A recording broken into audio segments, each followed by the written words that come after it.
Pontianak is the capital city of the Indonesian province of West Kalimantan. It is considered as a very large trade port city in Borneo. Pontianak has a size of 107.82 square kilometers, and there are about 573,741 people living in Pontianak.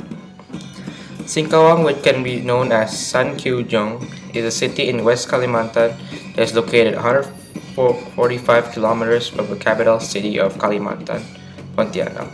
It covers an area of 504 square kilometers and has a population of 192,844 people.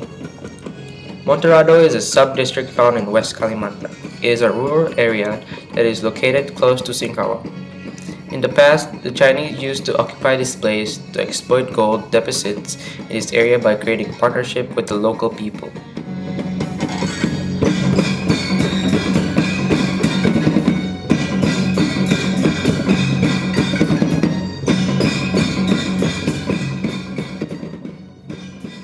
We conducted a survey in a school in Pontianak and Monterado.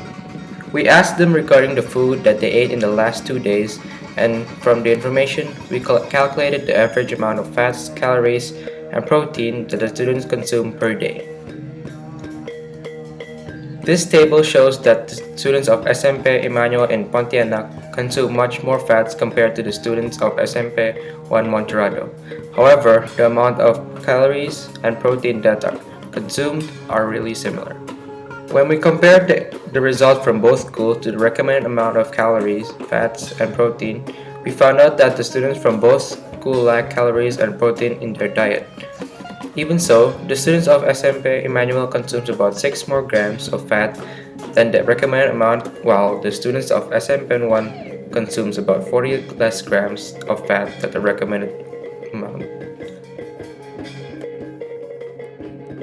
The central government of Indonesia creates several programs to reduce poverty in Indonesia. We interviewed the head of a village in Monterado and also the head of a health center to find out more information regarding this. The head of the village states that the programs that are applied in the Monterado area are Program Keluarga Harapan, Program Beras untuk Rakyat Miskin, Program Bantuan Siswa Sekolah, Program Nasional Pemberdayaan Masyarakat Generasi Sehat dan Cerdas, Program Kredit Usaha Bersama, and Program Jaminan Kesehatan Masyarakat. He mentions that these programs are made to help poor families in that area so that they are able to afford healthcare, education, and also meet their daily needs.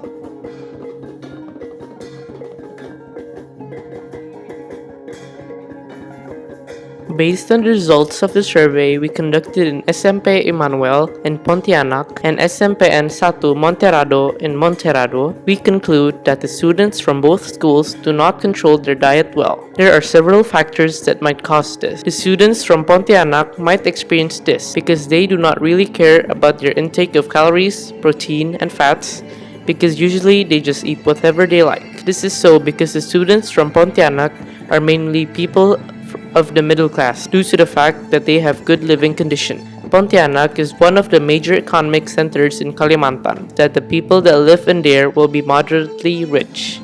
This means that those students are able to eat any food that they desire because they have enough money to afford it.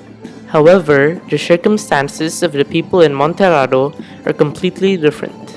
The people of Monterado are less fortunate compared to the people that live in Pontianak because Monterado is more of a rural area while Pontianak is an urban area. This is also supported by the fact that the people of Monterado have living conditions that are not of high quality, such as how they do not have access to clean water and their electricity turns off at some times. The presence of the programs of BSM, Raskin, and Jamkesda also indicates that the Monterado area is an area filled with poor people. Another reason might be because the people of Monterado does not have that much knowledge regarding nutritional values. They also do not have that much money, and this is the reason why they only consume food that they can afford to buy. This could be the cause to the fact that the students of Monterado consume less calories, fats, and protein than the recommended amounts because they just eat whatever they have. The lack of the consumption of calories, Fats and proteins may be dangerous to the health of these students, especially due to the fact that they are still teens. They need the right amount of nutrients to have enough energy and to stay fit. If they are not physically fit, they will be vulnerable to sickness. There are various reasons why the people of Monterrado have to live in poverty. One of them might be because the local government of the sub-district does not apply the programs that are made by the central government effectively. This is due to the fact that based on our interviews, not all of the people receive help from the government programs. An example of such a situation is that we met an adult that did not receive help from the healthcare program, which was BPJS. Another reason is that the programs that are made by the government might not be actually helpful to the people. An example is the Raskin program. That program is made to provide rice for poor families so that they are able to buy other food commodities. In reality, it is not very beneficial because it turns out that they still consume low amounts of calories, fats, and proteins based on our survey results. This might be due to the fact that they rarely receive the rice based on our interview, and maybe the amount of the rice that they receive is not able to support their whole family. Other than that, the population of Monterrado could be the ones that are ignoring the presence of these government programs. If they do not apply to these programs, they will receive less assistance from the government, thus making their lives more difficult. This is because they will need to support their families with their own money, which is not that much as they are poor people. If this is so, they will not be able to provide enough food for their family, thus causing their nutritional health to decrease.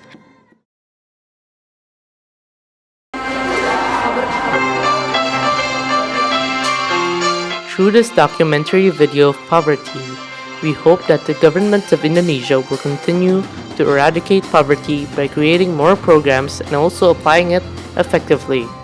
We also hope that the lives of the poor people in West Kalimantan will become better by actively participating in the government's programs.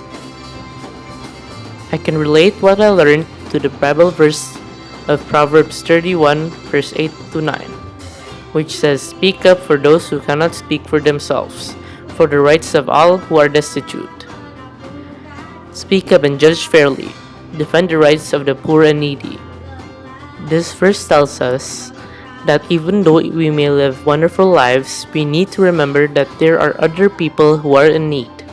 God wants us to support these people and show our kindness to them. Even though they are poor, we must treat them fairly instead of looking down upon them.